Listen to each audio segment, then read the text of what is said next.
अग्निवीर होण्याचं स्वप्न अधुरच. डेंग्यूने घेतला अवघ्या 20 वर्षाच्या अथर्वचा बळी. राशिवडे गावावर शोककळा. देशसेवेचं स्वप्न उराशी बाळगलं होतं. त्यासाठी मेहनत घेतली, मैदानावर घाम गाळला आणि अवघ्या काही दिवसांपूर्वी त्या मेहनतीला यशही मिळालं. अग्निवीरच्या यादीत अथर्वचं नाव झळकलं होतं. घरात आनंदाचं वातावरण होतं. आई वडिलांच्या डोळ्यात आपल्या एकुलत्या एक मुलाच्या भविष्याची नवं स्वप्न होती. अथर्वही पुढील परीक्षांच्या तयारीला लागला होता. पण नीतीच्या मनात काही वेगळंच होतं. राधानगरी तालुक्यातील राशिवडे बुद्रुक येथील अवघ्या 20 वर्षाचा कुमार अथर्व संतोष निल्ले याला अचानक डेंग्यूची लागण झाली. सुरुवातीला ताप, त्यानंतर प्रकृती बिघडत गेली. बुधवारी दुपारी उपचारासाठी त्याला भोगावती येथील खासगी रुग्णालयात दाखल करण्यात आलं.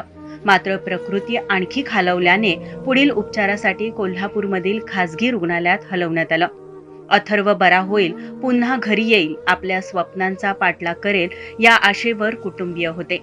मात्र गुरुवारी दुपारी अथर्वने अखेरचा श्वास घेतला.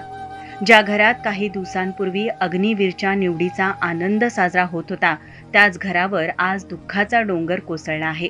अभ्यासाबरोबरच खेळातही हुशार असलेल्या अथर्वने अग्निवीर होण्यासाठी मोठी मेहनत घेतली होती. त्याची धडपड पाहून आई वडिलांनीही त्याच्या स्वप्नांना पूर्ण पाठबळ दिलं होतं.